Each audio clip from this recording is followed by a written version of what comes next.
सात दिवसीय summer theatre festival कर रहे हैं। आज छठा दिन है, कल हमारा समापन है और यकीन मानिए दिल को कुछ हो रहा है, क्योंकि हम आगाज करना तो जानते हैं, अंत करना हमें अच्छा नहीं लगता।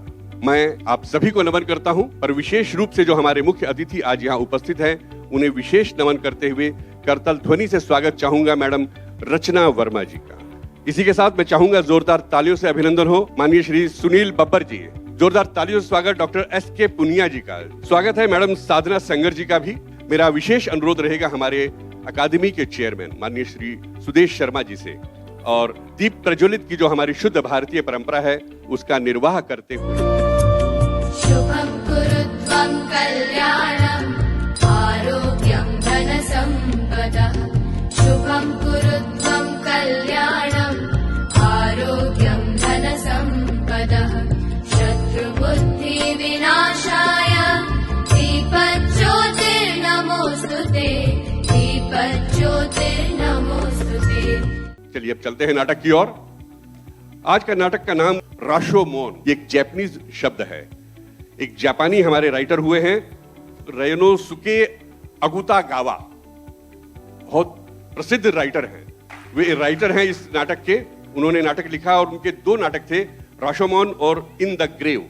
उन दोनों नाटकों को मिलाकर के ये एक नाटक बना है। वो कहानियां थी, उनके आधार पर ये नाटक बना है। तो इस खूबसूरत नाटक का आनंद लीजिए। जोरदार तालियों से स्वागत नाटक राशोमोन।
जोश है लेकिन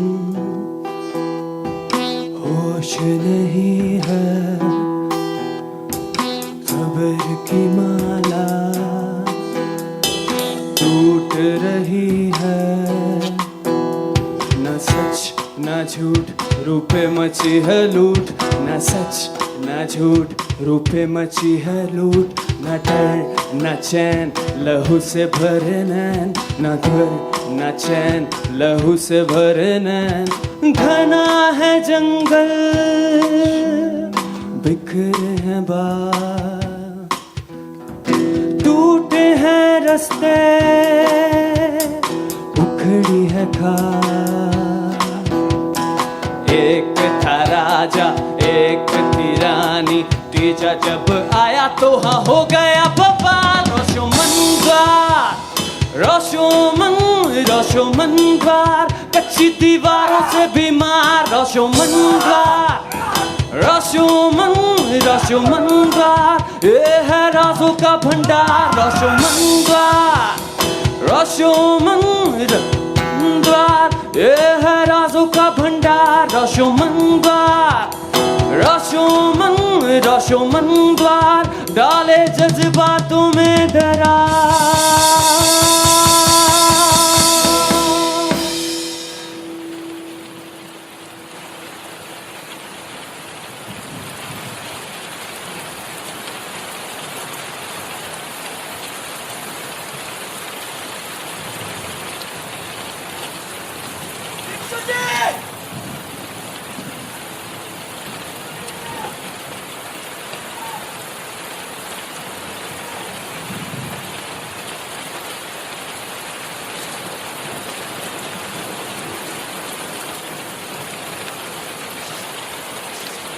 सब मैं क्या सुन रहा हूँ कि आप हमें छोड़कर जा रहे हैं?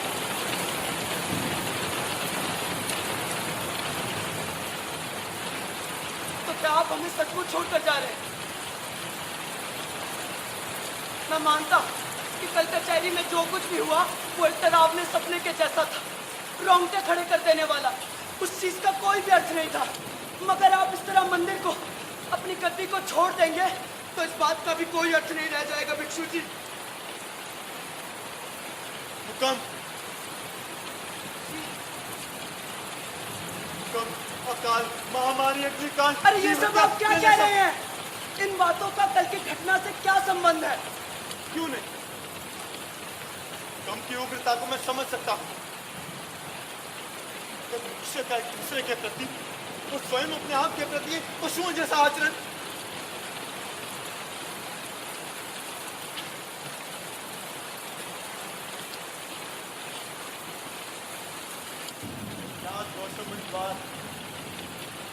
उसकी भी वही दशा, ये भी ढहता जा रहा है बिल्कुल अपने लोगों की तरफ। भिक्षु जी, मैं आपसे प्रार्थना करता हूँ कि आप बच जाइए। आपने हमें बहुत सी नैतिकता की बातें सिखाई। रुक जाइए भिक्षु जी। तुम भी तो कल मेरे साथ थे कचहरी में, देखा ही होगा, इतना कुछ सीख लिया है। मेरी समझ में तो कुछ भी नहीं आता। ऐसे ऐसे अपराध जिस पर कानून के सामने उन्हें और भी बढ़ा चढ़ा के रखना, इस चीज का कोई हल तो अवश्य होगा तो मुझ जैसा ज्ञानी नहीं दे सकता। सदिक तो नहीं हो? नहीं महाराज, आप तो ज्ञानी पुरुष हैं, महात्मा है आप। क्या सचमुच? अगर ऐसा है तो क्यों मेरे दिमाग में वो चेहरे अभी तक लग रहे हैं? क्यों मेरे कानों में वो भयानक आवाजें गूंज रही हैं, मुझसे उत्तर मांग रही है जो मैं नहीं दे सकता? नहीं, सब कुछ देखने वाले महाभूत साक्षी है मैं कितना अयोग्य और अज्ञानी हूं, तो सब अच्छी तरह जानते हैं। लेकिन इतनी बारिश में आप कहाँ जाएंगे? मैं नहीं जानता।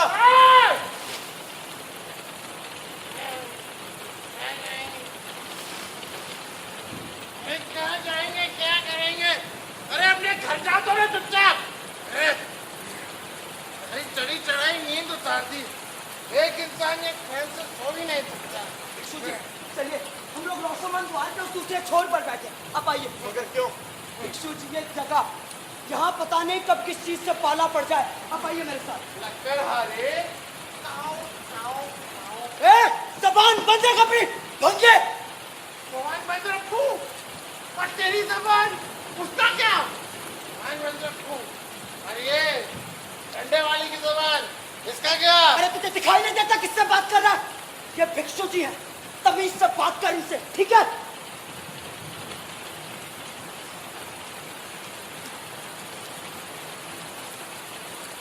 एक काम करता हूँ, मैं भी यूँ डंडा पकड़ के खड़ा हो जाता हूँ, फिर मुझे भी भिक्षु भिक्षु कहना।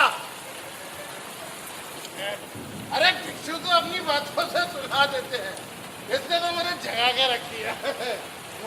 भिक्षु जी, आपने इसकी बातों पर ध्यान न दें। चलिए आप आइए। कौन है ये व्यक्ति? ये एक चोर है, सियार है, लोगों को ठगने का काम करता है ये। अरे ठगे, मेरे घर का रिश्तेदार हूँ मैं। अरे ठगे, देखिए अगर आप जानना ही चाहते, ये नकली बाल बनाने का धंधा करता हूँ मैं। हाँ भिक्षु जी, लाशों के बाल चुरा के टोपी बनाता है ये। लाशें भी किसकी लाशें? ये कोई ऑटो नगर के सबसे आलीशान लाशें, जिनके संगी साथी रिश्तेदार इस रोशनमंद द्वार के कूड़े में उनको काट कर कौवे देख लिए आप? इनके साथ मिलकर मैं इनका आखिरी क्रियाक्रम करता हूँ।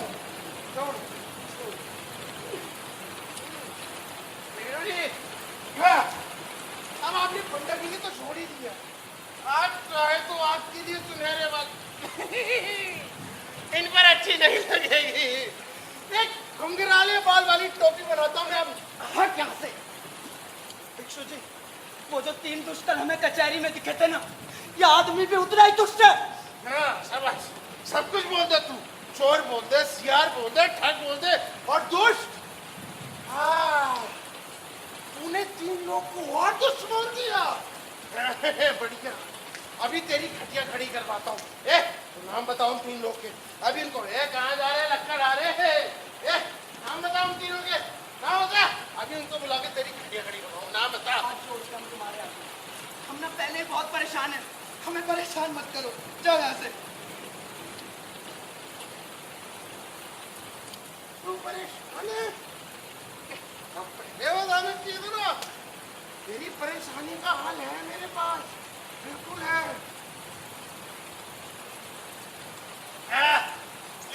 क्यों परेशान है? क्यों परेशान है तू? लक्कड़ अरे हट जा। एक तो मेरी नींद खराब कर दी और ऊपर से परेशानी भी नहीं बता रहा है। क्यों परेशान है तू? तेरे को तेरी परेशानी बतानी। अरे एक आदमी की हत्या का मामला था।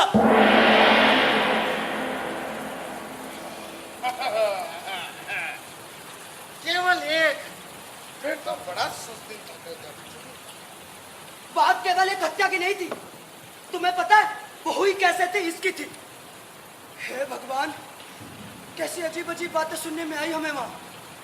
हम दोनों को वहां गवाही पर बुलाया गया था। दोनों को? क्यों? क्योंकि लाश को सबसे पहले मैंने ही देखा था। अच्छा, कहाँ पे? नगर के पूरब में, वो जंगल में।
और लाश के पास? लाश के पास? लाश के पास क्या? लाश के पास क्या? कुछ नहीं। मैं तो भागा वहां से उल्टे पांव। जगह जगह मेरे हाथ और पैर कांटों में उलझते रहे। खून भी निकल आया। लेकिन मैं भागता गया और जाकर सीधा कोतवाली पहुंचा। और कल उन्होंने हमें गवाही पर बुलाया था। ये बस। लेकिन भिक्षु जी, एक बात समझ में नहीं आई। आपका क्या लेना देना है इन सब चीजों से? इन्होंने उन दोनों को देखा था जंगल की सरहद पर। दोनों को? यानी कोई और भी था? हाँ, जिस आदमी की हत्या हुई उसकी पत्नी। दूसरे पहर की बात है, मैंने उन दोनों को सेकियामा की सड़क से जाते हुए देखा था।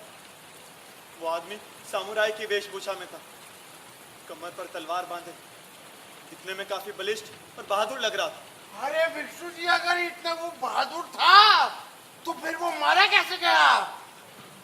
तलवार से, वो भी आर पार। तलवार से? मगर तलवार या कोई भी हथियार वहां मिला नहीं। अरे ये कैसे हो सकता है? अरे एक हत्या हुई और वहां कुछ मिला ही नहीं। नहीं, मिला तो जरूर होगा। क्या मिला? हाँ, अरे तू भी तो था वहां पे, तुझे तो मिला होगा कुछ। क्या? नहीं, मैंने जो देखा वो बता दिया। और वैसे भी मैं वहां से भाग गया था।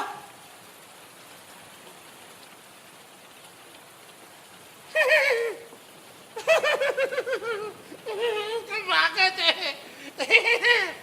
दोस्त, एक लाश एक जिंदा आदमी का क्या बिगाड़ सकती है? मेरी सलाह मानो तो जिंदा आदमियों से बचकर भागा करो। तुम आ गए थे। भिक्षु जी, एक बात और समझ में नहीं आई। एक हत्या हुई तो किसी ने मारा भी होगा। अरे एक आदमी पकड़ा गया। अरे पकड़ा तो जाता ही है कोई ना कोई। हाँ, पकड़ा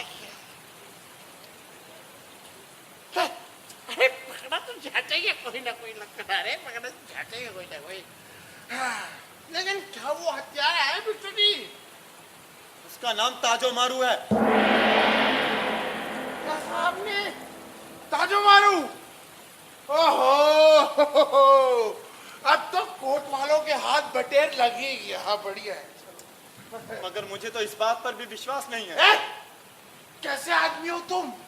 अरे वो ताजो मारू है, इस इलाके का सबसे खतरनाक डाकू, और तुम्हें इस बात पर भी विश्वास नहीं तुम है? वहां उपस्थित नहीं थे, तुम नहीं जानते उसने वहां क्या बयान दिया। तुम वहां उपस्थित नहीं थे, तुम नहीं जानना क्या बयान दिया। नहीं जानना क्या बयान।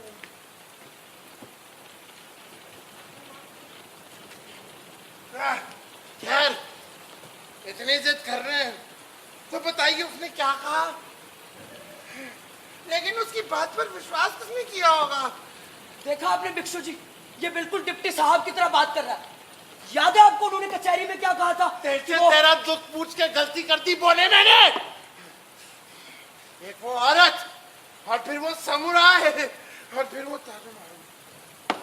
अभी डिप्टी साहब कौन है? अरे वही जिन्होंने ताजो मारू को पकड़ा था। उन्होंने कहा था कि इसके अपराधों की सूची मैं पेश करता हूं श्रीमान।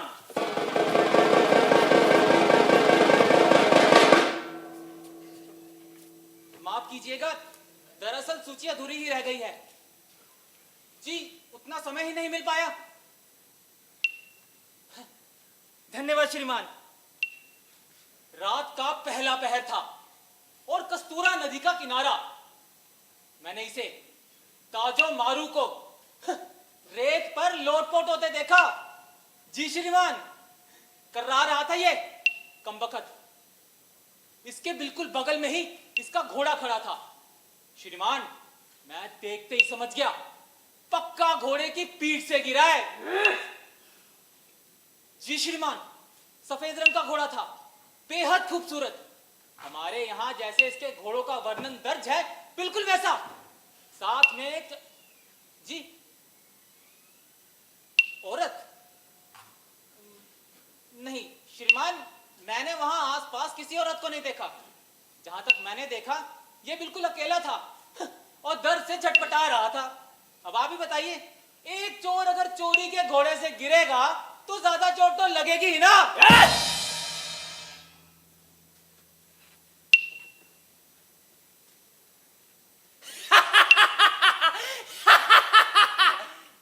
ताजो मारू घोड़े की पीठ से गिरेगा? श्रीमान, ऐसा घोड़ा आज तक पैदा नहीं हुआ जो ताजो मारू को गिरा सके। वो तो मेरी तबीयत ठीक नहीं थी, इसलिए इसने मुझे पकड़ लिया। चला जाए यहां से, वरना यही मसल दूंगा। तो क्या दिन भर इस गधे की वीर गाथा सुनते बैठे रहोगे कि कैसे इसने ताजो मारू को बहादुरी से पकड़ा? अगर सच जानना है तो मैं बताता हूं, लेकिन ताजो मारू घोड़े से गिरा।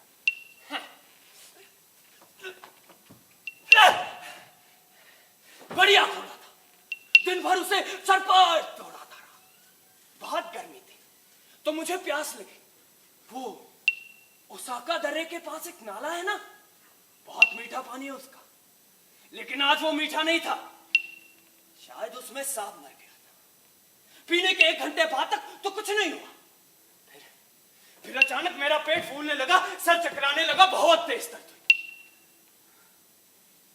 मैं आगे बढ़ता बढ़ता घोड़े से उतरकर रेत पर औंधा जा लेता। वो आदमी, आपका मतलब मैंने उसे मार डाला? मुझे मालूम है, मैं चाहे कुछ भी कहूं, मुझे फांसी तो होगी। तो झूठ बोलकर क्या फायदा? हाँ, मैंने मारा उसे, मैंने ताजो मारू ने मारा। किस लिए? एक हल्के से हवा के झोंके के कारण, जो पेड़ों की पत्तियों को सरसराता हुआ गुजरा। वो हवा का एक झोंका और उस औरत का चेहरा। अगर वो हवा ना चलती तो आज वो आदमी जिंदा होता। जिंदा भी होता क्या? जिंदा तो होता।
तलवारों में दिलचस्पी है? सोने की, चांदी की, हीरे रत्न जड़ी। वो पहाड़ देख रहे हो वहां पर?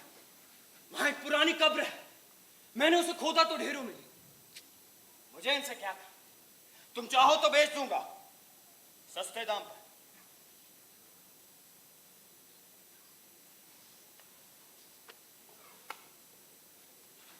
सुनहरे थे होंगे, सुनहरे रत्न जड़े, एक से एक।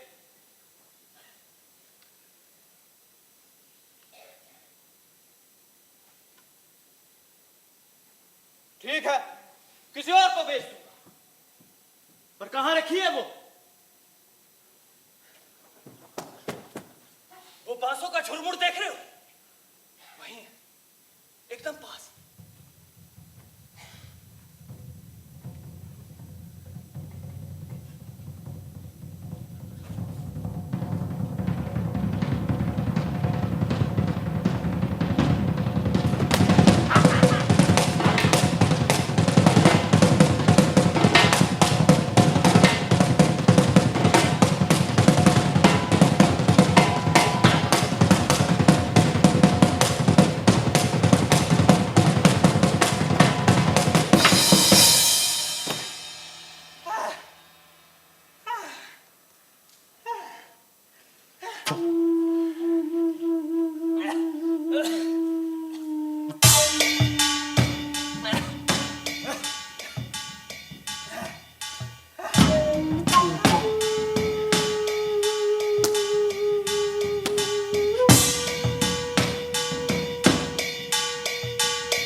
पहले की बात है। तारीबा मंदिर के पास के दर्रे में एक राज दरबार की औरत अपनी माँ बेटी के साथ घर ली गई। एक ही पेड़ के 3 सेब। 3 सेब। आपको पता है राजा मारू ने किसको चुना होगा? माँ को, बेटी को, वाह, अरे तीनों को एक के बाद एक। हाँ। जानवर पिशाच कहीं का। जानवर, मगर औरतें तो यही चाहती है ना, खासकर ऊंचे खानदान वाली औरत। जहां देखा उन्होंने पसीने से नहाए हुआ मर्द यूं लाल टपकाने लगती है। छी, तुम्हें रत्ती भर भी तमीज नहीं है? भिक्षु जी के सामने इस तरह की बात की जाती है? अरे भिक्षु जी तो खुद ही धर्म छोड़कर जा रहे हैं ना। अगर उनको हम में शामिल होना है तो हमारी भाषा सीख लेने में क्या बुराई है? क्या छोड़ो उनको, तुम और बताओ, तुम्हारी कहानी इस आग से ज्यादा कहीं गर्म है। और क्या बोला ताजे मारू? कुछ नहीं। कुछ नहीं? नहीं मारू। अरे लक्कड़ हारे, जब औरत को भोग डालो तो मजा तो तब आता है जब उसका ज्यादा बखान किया जाए। अरे किसको बोला होगा ताजे? भिक्षुनी, आप इधर आइए, आप इधर आइए, इधर आइए, आप इधर। क्या बोला ताजे मारू? कैसे उसने उस औरत के कपड़े उतारे, कैसे उसने उसका भोग किया? अरे बताइए ना। चुप रहो, उसने कुछ और बताया था।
तो यही थी मेरी चाल, मुझे चाहिए थी वो औरत, बस। हाँ। आपको मालूम है, मैंने जीवन में बहुत सी औरतें भोगी, मगर बाद में सोचा तो मालूम पड़ा सब एक जैसी थी, कमोवेश। कोई हाथापाई करती है, कोई नहीं करती, मगर ये औरत कुछ अलग थी। इसका बदन काफी गर्म था। मैंने जब उसे चूमा तो उसका मुंह तपा हुआ था। एकदम। लेकिन फिर भी जब उसे भोगने के बाद मैं उठा तो वो रोने लगी।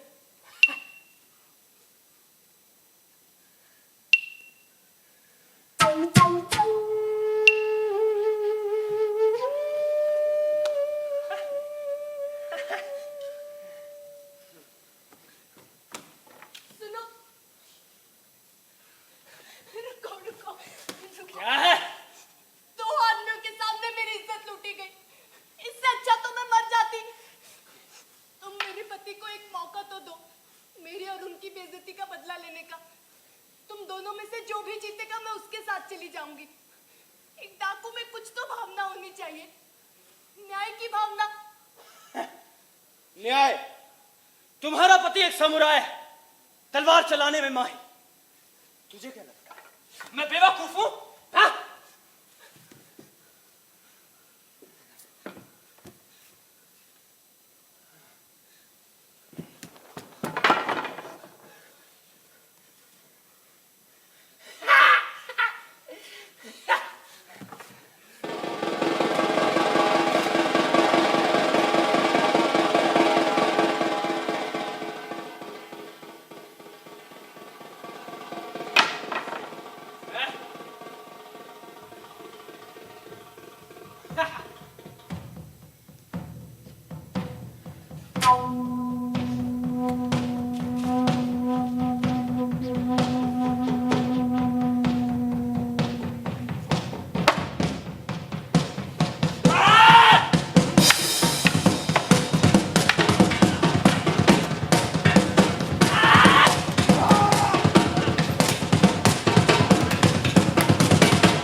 बढ़िया, बहुत कुशल योद्धा था।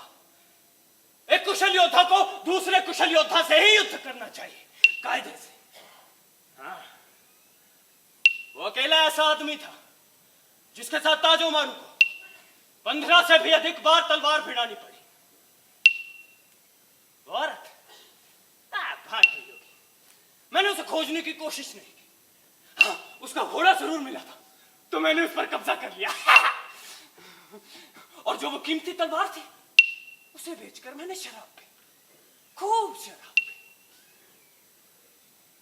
नहीं, मैंने उसे ढूंढा नहीं। हाँ, उसका तेज मिजाज मुझे अच्छा जरूर लगा था, पर वो थी तो एक औरत थी, बाकी तमाम औरतों जैसी। अच्छा,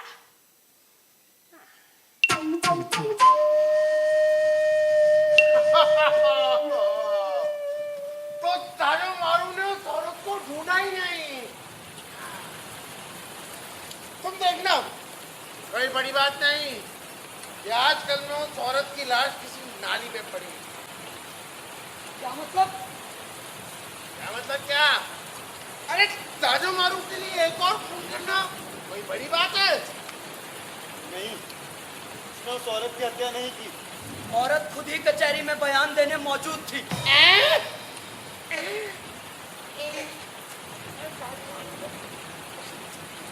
क्या औरत सचमुच वहीं मौजूद थी? कोतवालों ने पास ही के एक मंदिर में उसे खोज निकाला। वो औरत वहीं छिपी हुई थी। अच्छा, तो औरत को अब छिपने की जरूरत नहीं। ताजो मारू पकड़ा ही गया है, औरत का बयान है ही। हाँ, तो कल सुबह तक ताजो मारू को फांसी हो जाएगी। हाँ, ठीक है विष्णु जी, मामला खत्म। आपसे मिलकर बहुत अच्छा लगा विष्णु जी, आपसे मिलकर बहुत अच्छा लगा। हाँ, मामला खत्म। शुभ रात्रि विष्णु जी, शुभ रात्रि। हैरानी की बात है, उस औरत ने ताजो मारू को अपराधी ठहराया ही कहाँ?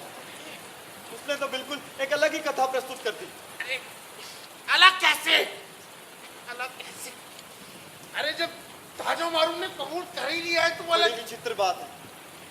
ताजो मारू ने जैसे उस औरत की तस्वीर पेश की थी, वो औरत दिखने में बिल्कुल भी वैसी नहीं लगी। ना तो वैसी उग्रता देखी मैंने, ना कोई चतुर सांसारिकता, बल्कि जब मैंने उसे देखा तो वो बिल्कुल ही नितान, निर्दोष और असहाय लगी।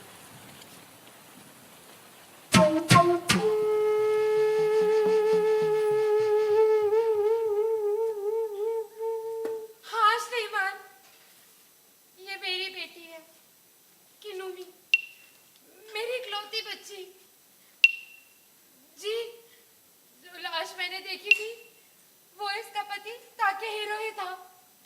मेरा दामाद कोफू कस्बे का सबसे बेहतरीन समुराय था और बेहद अमीर भी। जिस शैतान ने मेरे दामाद का कत्ल किया, मुझे उम्मीद है आप उसे कड़ी से कड़ी सजा देंगे। आप खुद देख सकते हैं मेरी बेटी के लिए कितने अच्छे अच्छे रिश्ते आए होंगे, मगर उन सभी में से मुझे मेरी बेटी के लिए ताकेहिरो ही सबसे ज्यादा योग्य लगा था।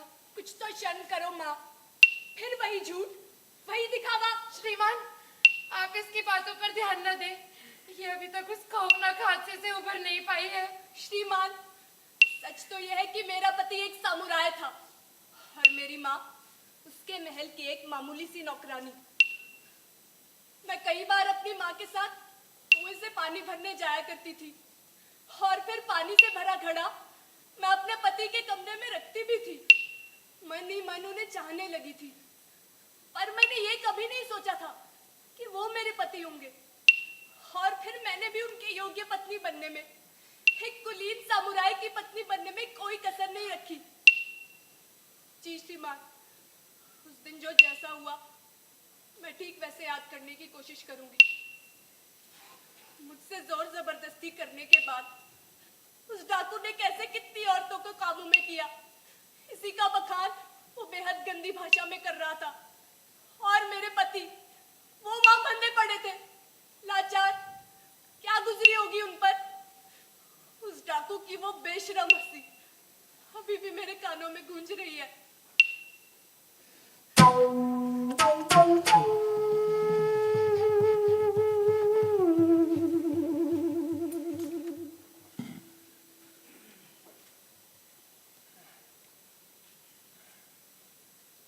एक राजा था, एक रानी थी। राजा बड़ा लालची था, दबके तलवारों के लालच के नीचे छोड़ आया पत्नी को पीछे। पत्नी बड़ी कोमल थी, राजा बड़ा क्रूर था। राजा ने तो वार किया, मगर पत्नी ने बस प्यार किया। जानती है मैं कौन हूं? हाँ? ताजो मारू। सुना तूने? ताजो मारू। बूढ़ी होकर बताना सबको कि जंगल के राजा ताजो मारू ने तेरे साथ ऐश की थी, ऐश। और तू तलवारें चाहिए? हाँ? सोने की, चांदी की, ये रथ जड़ी कैसे ला टपका रहा था। लालची कहीं का। ताजो मारू अपना वादा नहीं भूलता। तलवार चाहिए ना, मिलेगी। तलवारें चाहिए,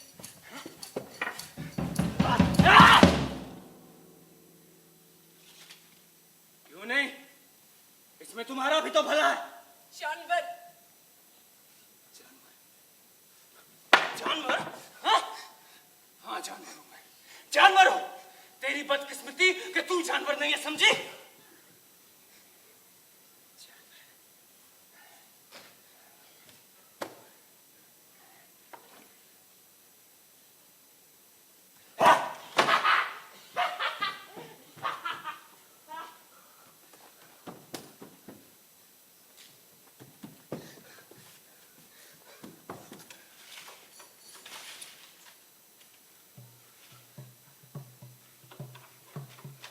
चला गया, वो चला गया। तुम्हारे हाथ देखो कितने छिल गए। वो डाकू मेरा कुछ नहीं बिगाड़ सका, कुछ भी नहीं बिगाड़ सका वो मेरा। मैं लगातार तुम्हारे साथ बिताई हुई जिंदगी को याद करती रही। मैं तुमसे वादा करती हूँ, मैं ये सब भुला दूंगी। हम अपनी जिंदगी फिर से वैसे ही जिएंगे जैसे कि हम जीते आए थे।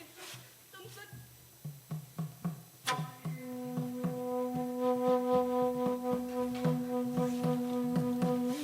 मुझे ऐसे क्यों देख रहे हो? क्यों देख रहे हो? अरे क्या ये सब मेरी गलती थी? मुझे मार लो, पीट लो, जो चाहे वो करो, और मुझसे बात करो।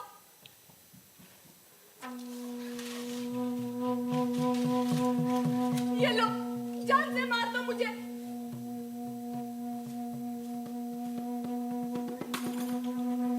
अब तुम्हें ये भी मंजूर नहीं? मेरी क्या गलती है? क्या गलती है मेरी? तुम क्या चाहते हो? मैं तुम्हारी आंखों से हमेशा हमेशा के लिए ओझल हो जाऊं? बोलो, क्या करूंगी मैं? कहाँ जाऊंगी मैं तुम्हारे बिना? तुम कुछ बोल के नहीं रहे। तुम कुछ तो बोलो।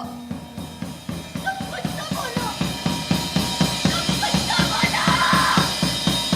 तुम कुछ तो बोलो।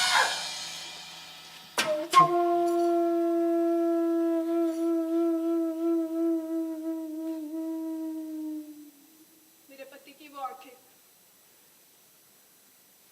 आंखों में ना तो गुस्सा था और ना ही नफरत थी, तो बस घृणा। आज भी जब उन आंखों को मैं याद करती हूँ तो मेरे हाथ पैर सुन पड़ जाते हैं। बस अब आगे क्या बचा था? उसके बाद शायद मैं बेहोश हो गई थी, और जब मुझे होश आया तो मैंने देखा कि मेरे पति की छाती में मेरा खंजर घुसा हुआ था। पागल थी मैं, शायद मैंने ही अपने पति को मार डाला। उसके बाद मैं भागती गई और एक नदी किनारे जा पहुंची। मैंने नदी में डूब मरने की भी कोशिश की, मगर नदी ने भी मुझसे मुंह मोड़ लिया। क्या मैं सचमुच इतनी गई गुजरी हूं? सचमुच? क्या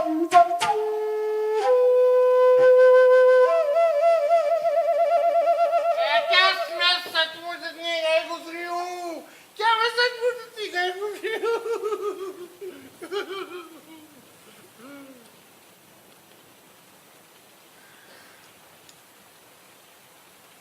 औरत का चेहरा, उसकी वो पीड़ा मैं भुलाई नहीं भूल सकता। देखो जी, आदमियों के खिलाफ औरतों का एक ही तो हथियार होता है, आंसू। और तुम बेवकूफ इस बहकावे में आ जाते हो, तुम बेवकूफ बहकावे में आ मगर जाते हो। क्यों? उसे क्या पड़ी थी जो अपराध उसने किया ही नहीं उसे स्वीकार करती न्यायालय में? भिक्षु जी, औरतों का ना दिमाग बहुत टेढ़ी चाल होता है। हो सकता है उसने सबकी हमदर्दी बटोरने के लिए सब नाटक किया हो। हाँ, लकड़हारे, देख रहा है भिक्षु का दिल कैसे फटा जा रहा है। वो औरत कह रही है मैंने उसको मार डाला, और ये है कि उसके चेहरे की याद में खोए हुए हैं कि कैसा उसका चेहरा दर्दनाक और सच्चा था। आपने इसके बात का बुरा मत मानिए, ये न सिर्फ आपको उकसाना चाह रहा है। क्या ही अंतर पड़ता है? हो सकता है जो वो कह रहा है उसमें भी कुछ तथ्य हो। हाँ?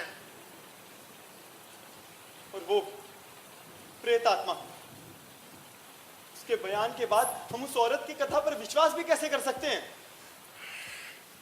क्या कहा आपने? प्रेतात्मा? प्रेतात्मा? कचहरी में एक औरत लाई गई थी जो कि मृतक की उस प्रेत आत्मा को बुलवा सकती थी। क्या?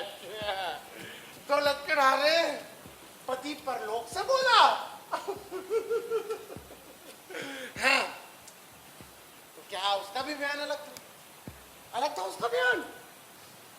पत्नी की वो पीड़ा कैसे झूठी हो सकती है? और ताजो मारू, वो भी भला झूठ क्यों बोलेगा, जबकि उसे मालूम है कि उसे मृत्यु दंड मिलने ही वाला है। ठीक है, दक्षु जी मान लिया कि जो मरने वाला है वो झूठ क्यों बोलेगा, परंतु भिक्षु जी जो मर चुका है उसे तो झूठ बोलने की जरूरत और भी कम होनी चाहिए, है कि नहीं? है ना? हाँ भिक्षु जी, क्या बोली वो प्रेतात्मा, क्या बोली वो प्रेतात्मा?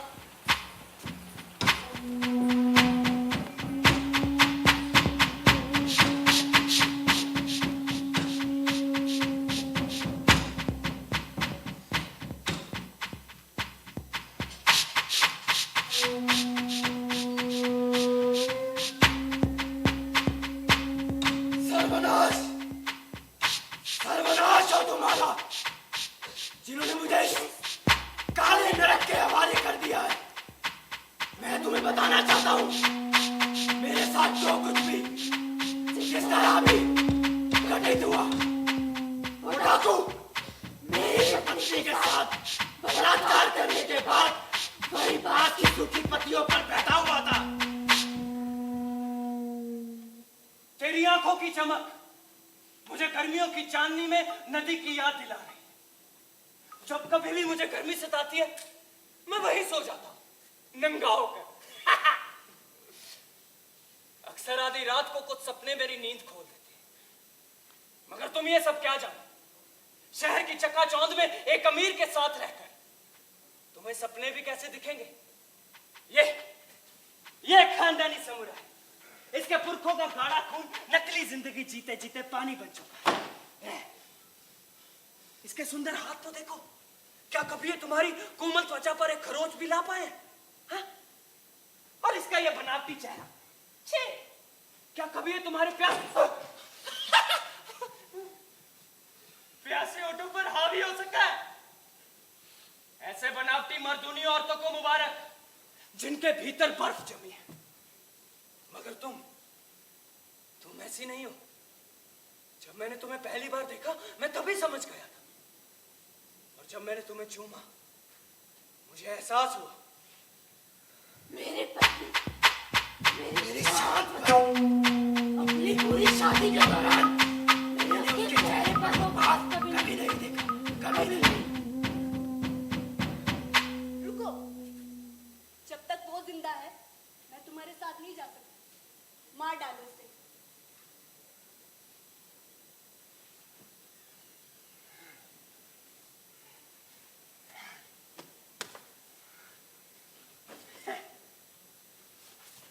बता इसका क्या करूं? इस तलवार से इसका काला दिल बाहर निकाल फेंकूं? ये से जाने दो। बोल, तू जो कहेगा वही होगा। बता क्या करूं इसका? बोल।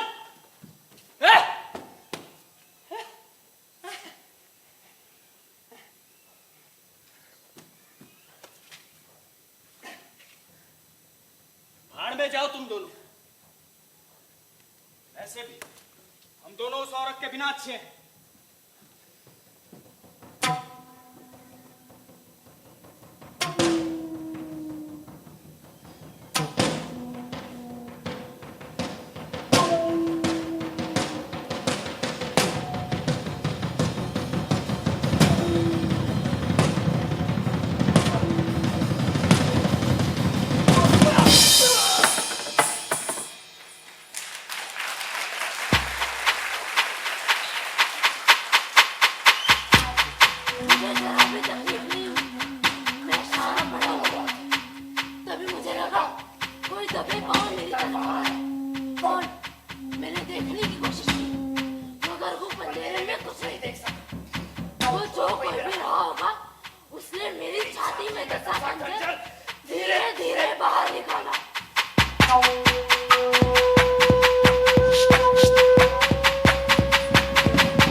समूची कहानी झूठ है, बकवास है। उसने आत्महत्या नहीं की, उसे तो वो उससे तो क्या तुम्हारे माथे से पसीने क्यों छूट रहा है? कहीं ऐसा तो नहीं कि तुम कुछ कहीं छुपा रहे हो? नहीं, मैं कुछ भी नहीं जानता। तुम इतना जानते हो कि वो समुराय झूठ बोल रहा था, यही ना? हो सकता है कि उसने झूठ ना भी बोला हो। झूठ तो मुझे लग रहा है तुम बोल रहे हो। नहीं भिक्षु जी, मैं सौगंध खाता हूँ। कितनी आसानी से तुम लोग सौगंध खा लेते हो, इस समय भी और जब कचहरी में थे तब भी।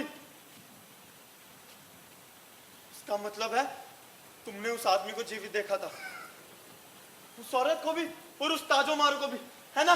भिक्षु जी, फिर तो उसने पूरा तमाशा देखा होगा। क्यों? तुमने कल कचहरी में सबको सच सच क्यों नहीं बताया? अरे किस कोटि के मूर्ख हो तुम? तुम चाहते तो इस सारी उलझन को सुलझा सकते थे, फिर भी चुप रहे क्यों? उन तीनों की नियत चाहे जैसी भी रही हो, उनमें से कोई ना कोई तो सच बोल ही रहा था। नहीं, नहीं? क्या मतलब है तुम्हारा? उन तीनों में से किसी का भी बयान सही नहीं था। तीनों ने झूठ बोला कचहरी में।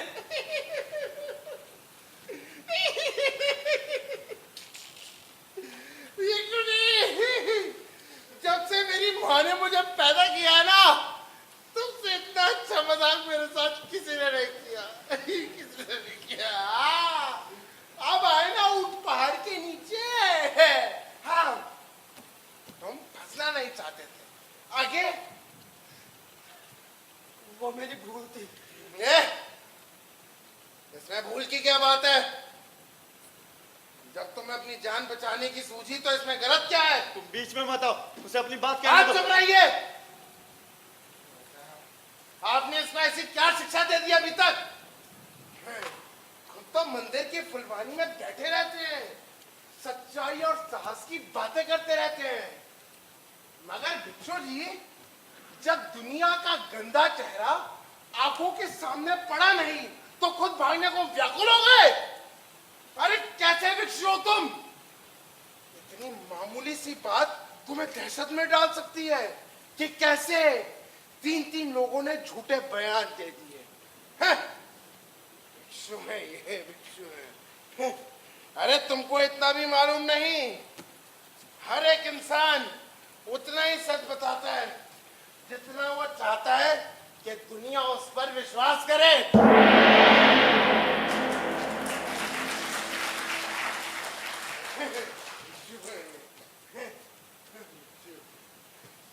तुम मुझे और कहानियां नहीं सुनी, सच बताओ क्या हुआ था?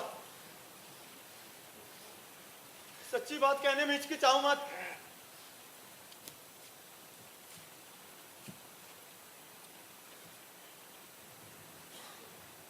मैं जंगल से गुजर रहा था, तभी मुझे घास में अटकी हुई एक टोपी मिली, और फिर मैं थोड़ा और आगे गया तो मैंने देखा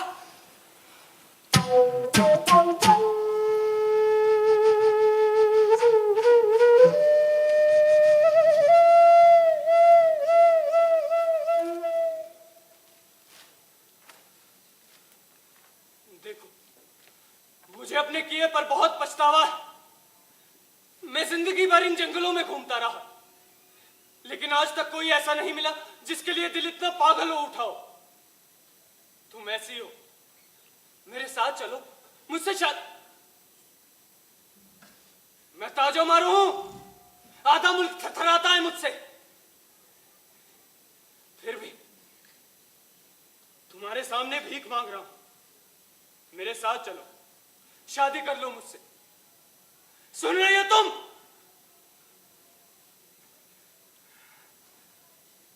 तुम्हें मेरा डाकू होना पसंद नहीं, मैं सब छोड़ दूंगा।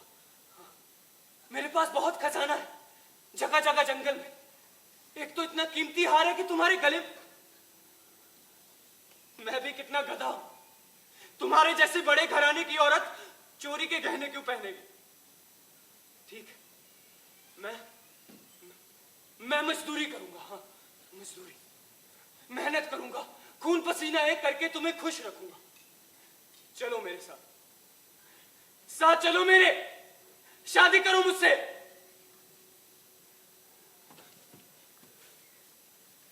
तुम चाहते हो इसका फैसला हम दोनों करें?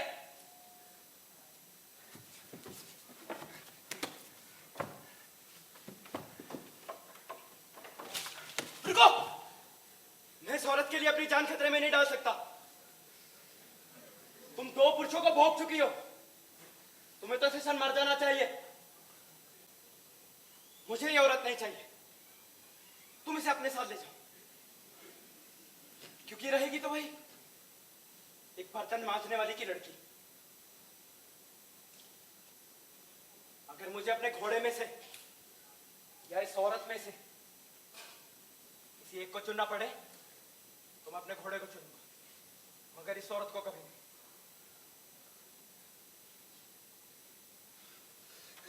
जाने दे उसे, अपना मुंह काला कर कर अभी तक चैन नहीं पड़ा तुझे। उसे धमकाओ मत, वो एक औरत है, कमजोर। कमजोर कमजोर हो तुम दोनों। और तुम मुझे कह रहे हो मरने के लिए? ये जो आदमी तुम्हारे सामने खड़ा है, इसने क्या किया तुम्हारे साथ? अरे तुम्हें बेवकूफ बना दिया और धोखे से रस्सियों में जकड़ दिया। और इस सारे अपमान का बदला लेने का तुम अपना तरीका तो देखो। तुम मुझे नीच कह रहे हो? अगर तुम मेरे पति हो तो फिर इसे मार क्यों नहीं देते? फिर बोलना मुझे मरने के लिए, और तब मानती मैं तुम्हें असली सामुराई। और तुम आजो मारो, कान पक गए थे तुम्हारे किस्से और कहानियां सुनते सुनते। पल भर के लिए तो मुझे भी ऐसा लगा था कि शायद ये एक किस्सा नहीं है, शायद तुम में वो हिम्मत है मेरे लिए लड़ने की, मुझे इस खोखली और नकली जिंदगी से आजाद करने की। मगर नहीं, जब वो रस्सियों में बंधा पड़ा था तब तो तुम उसे मार डालने तक की बातें कर रहे थे, और अब जैसे ही मैंने उसकी रस्सियां खोली तो तुमने भी पीठ दिखा दी। अरे क्या फर्क है तुम में और उस कायर में?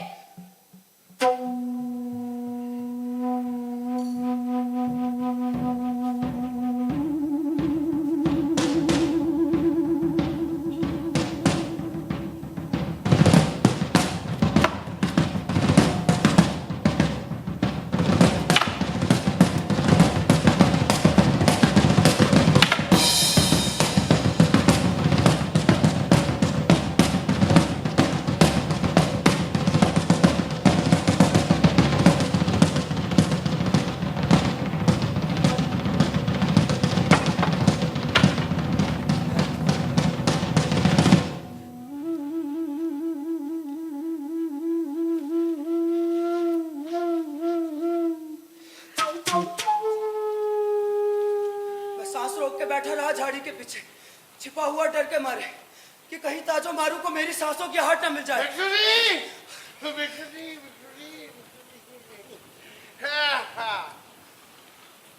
तो आपको मिल ही गया, आपको ये अपना सच मिल गया ना? मिल गया। ठीक है बिच्छू जी, आपसे मिलकर बहुत अच्छा लगा बिच्छू जी, बहुत अच्छा लगा। बिच्छू जी आपसे मिलकर बहुत अच्छा लगा। सही समय भी था बिच्छू जी आपके साथ।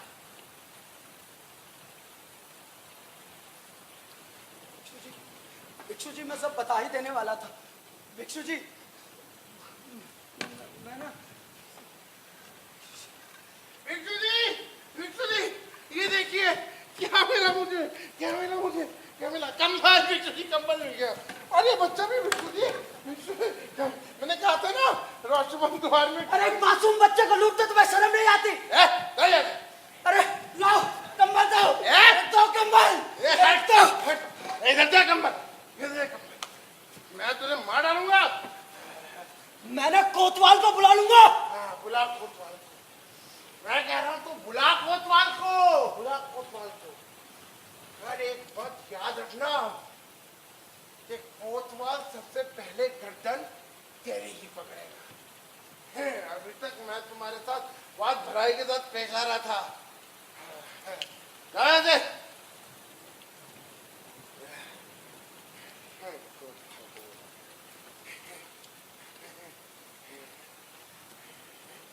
क्यों? क्या हुआ? ये ना कंबल ले।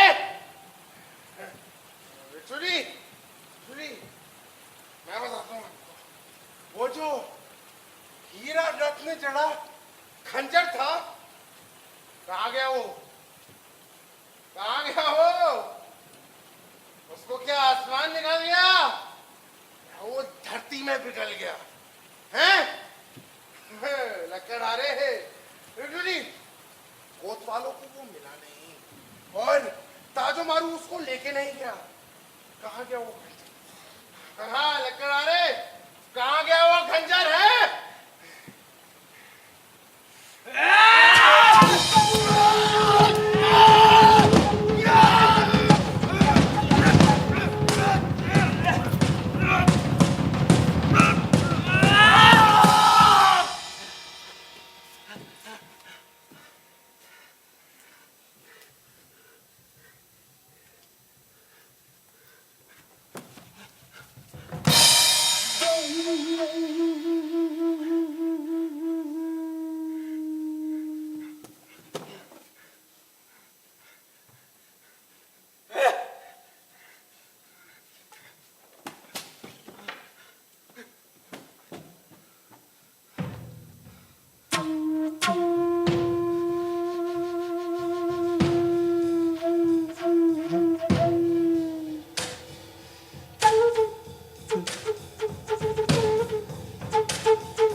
मैंने कहा था ना, हर एक इंसान उतना ही सच बताता है जितना वो चाहता है कि दुनिया उस पर विश्वास करे।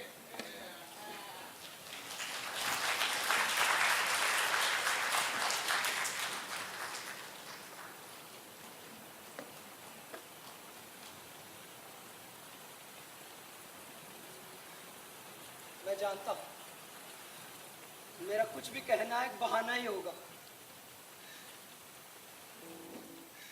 लेकिन मैं क्या करूं? मेरे अपने बच्चे, अक्सर उन्हें भूखा ही सो जाना पड़ता है। वो रोते हैं, बिलखते हैं। एक एक एक रत्न जड़ा हुआ खंजर उनकी भूख को कुछ समय के लिए शांत कर सकता था। मेरे पास कहने को है ही क्या?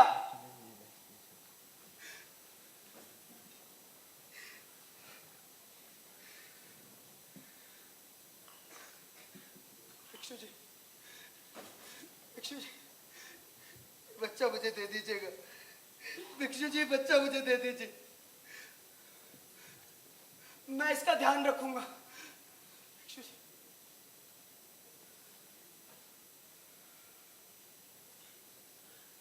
क्षमा कीजिए, मुझे ना आपसे ऐसी मांग करनी नहीं चाहिए थी। मैंने इसके लायक ही नहीं हूं। मैं भी झूठा हूं, उन सभी लोगों की तरह झूठा।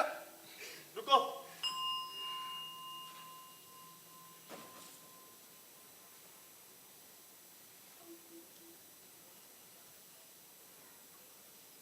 तुम बहुत कुछ हो।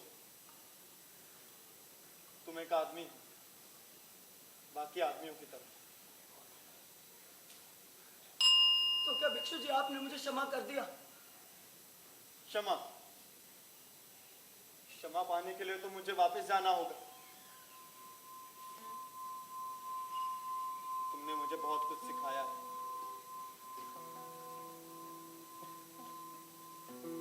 ये वर्षा थम गई है और ये रोशमन द्वार अब उतना भयानक नहीं लगता। इस भयंकर खंडर से भी कुछ प्रकट हो सकता है, साक्षात जीवन।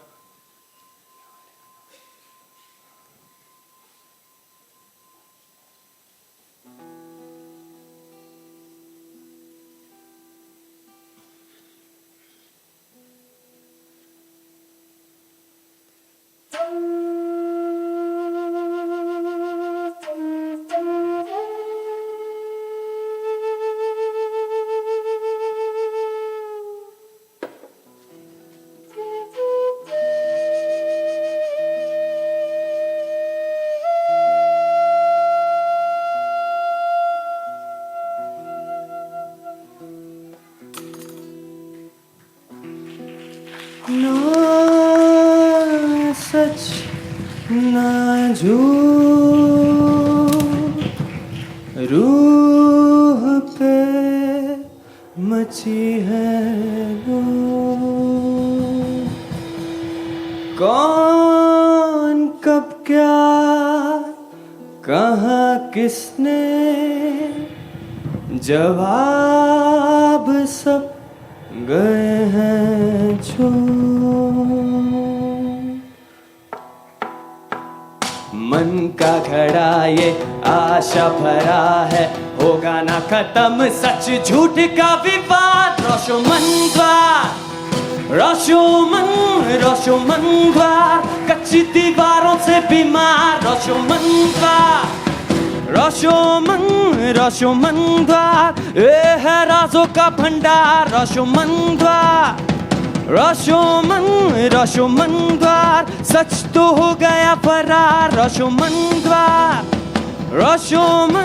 रोशोमन द्वार, डाले जज्बातों में दरार।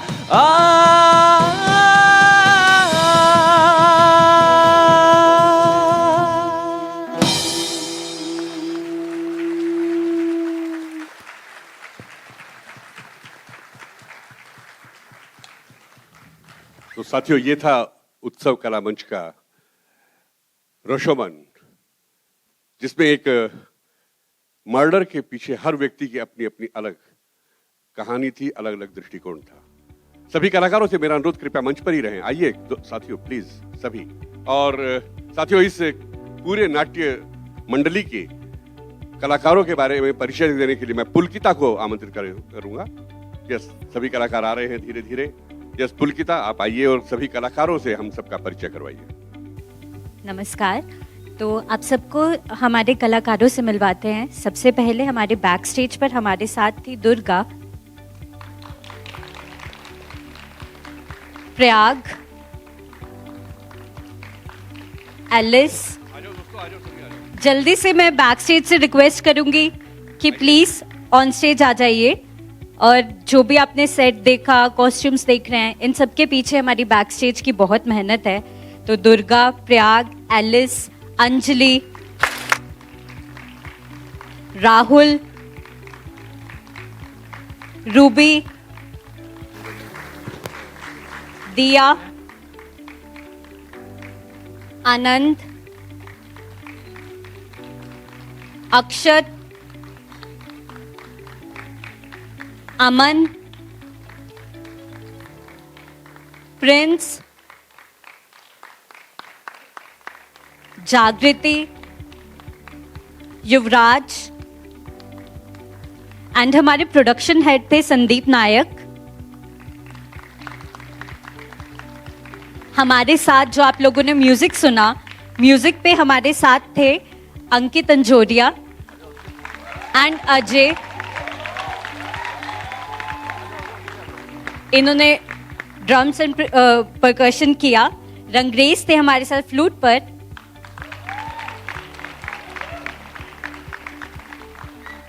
और जितने भी शो की आपने लाइट्स देखी, लाइट डिजाइन की थी अरुण ठाकुर ने। हमारे कलाकारों को एक खूबसूरत रूप दिया, हमारा मेकअप किया पलक जोशी ने।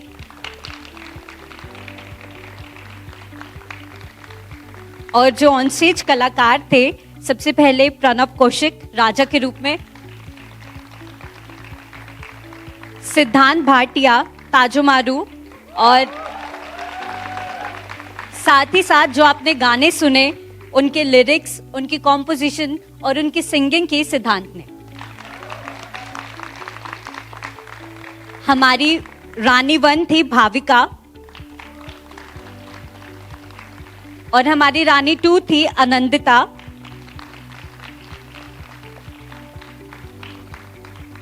लक्कड़हारे के रूप में थे दीपक बिष्ट। भिक्षु के रूप में थे भावेश कुमार। और ये जो आप सेट देख रहे हैं वो भी डिजाइन किया है भावेश कुमार ने। अनमोल दास डेप्यूटी के रोल में, शमा गुप्ता मदर के रोल में, कशिश हमारी प्रेत आत्मा, विशाल ताजुमारो का duplicate, Durga back stage, and जो आपने पपेट शो देखा उसमें थे संदीप शर्मा, पपेट्स को चलाने वाले, एंड इस प्ले के assistant director Sahil Jamwal and Shubham Sharma, और प्ले के डायरेक्टर से आप मिल ही चुके हैं सार्थक सिंह। नहीं मिले सार्थक, आओ। नहीं वो अब आ रहे हैं।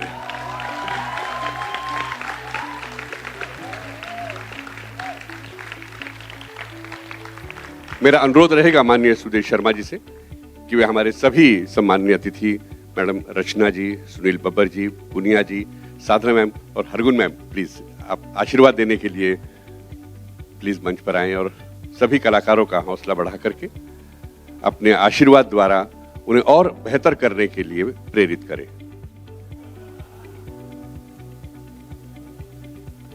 मेरा अनुरोध मैडम रचना जी से कि वो एक शील्ड देकर के सर्टिफिकेट दें। डायरेक्टर साहब जो हमारे हैं सार्थक सिंह, और हम जोरदार तालियां बजा करके